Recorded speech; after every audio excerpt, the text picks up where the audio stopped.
आपल्या घटस्फोटित मुलीला सहजा कोणी परत घरीही आणत नाही। बऱ्याचदा महिलांना उपेक्षेचा सामना करावा लागतो। पण मेरठमधील निवृत्त न्यायाधीश ज्ञानेंद्र कुमार शर्मा यांनी समाजासमोर एक नवा आदर्श घातलाय। आपल्या घटस्फोटित मुलीला ढोल ताशांच्या गजरात ते घरी परत घेऊन आलेत। त्यांनी केलेल्या या स्वागताचा व्हिडिओ आता जोरदार व्हायरल होतोय। बघूयात याबद्दलचाच आमचा खास रिपोर्ट।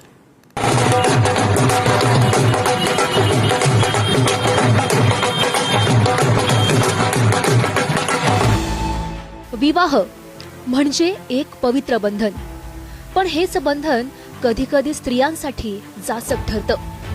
काहीही झालं तरी मुलीनं सासरीच राहावं, कितीही संकट आली, कितीही अन्याय झाला तरी मुकाटपणे सहन करत संसार सावरून धरावा अशी अपेक्षा केली जाते।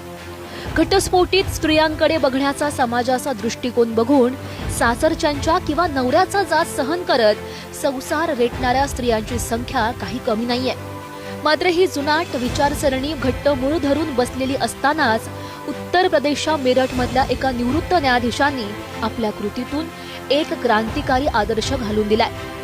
ज्ञानेंद्र कुमार वर्मा यांनी आपल्या मुलीचं तिच्या घटस्फोटानंतर वाजत गाजत ढोल ताशांचा गजरात मिरवणूक काढत स्वगृही आणत स्वागत केलंय।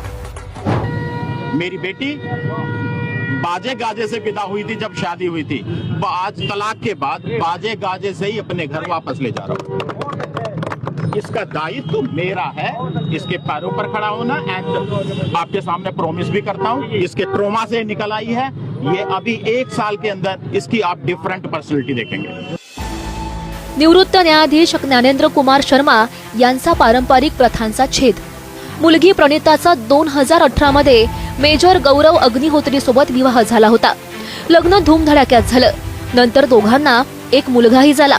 सगळं सुरळीत सुरू असताना अचानक वाद वाढले। प्रणिताचा सासरी शारीरिक मानसिक छळ सुरू झाला।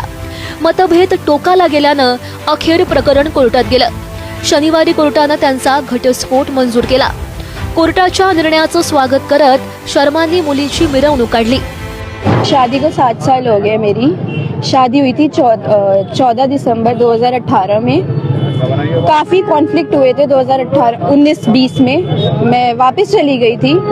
उस टाइम भी मैंने केसेस हुए थे एक दूसरे पे बहुत। 1 साल वेट किया बट वापस चली गई थी।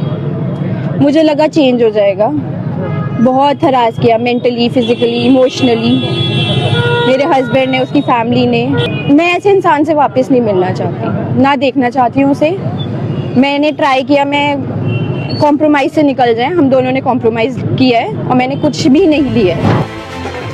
ढोल नगाऱ्यांचा आवाज, लेकीचा फोटो आणि आय लव्ह माय डॉटर असं लिहिलेलं टी शर्ट, हार आणि मिठाई वाटून आपल्या घटस्फोटित मुलीचं या बापानं स्वागत केलं। ज्ञानेंद्र कुमार वर्मा यांची ही भूमिका आजच्या काळातील पालकांसाठी नक्कीच मार्गदर्शक ठरली आहे। केवल अपनी बेटी को लिया है, जो कानून के इसके अंतर्गत अधिकार हैं। एलिमनी नहीं, मेंटेनेंस नहीं, सामान नहीं, सब कुछ छोड़ा।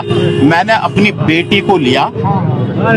मेरी बेटी है, मेरी आत्मा है। पूरा पारिवारिक सदस्य यहाँ पर मौजूद है। इसलिए ये मैं समाज को भी सूचना देना चाहूंगा कि अगर वीमेन एम्पावरमेंट की बात हम केवल पेपरों में ना करें, हकीकत में धरातल पे दिखाएं।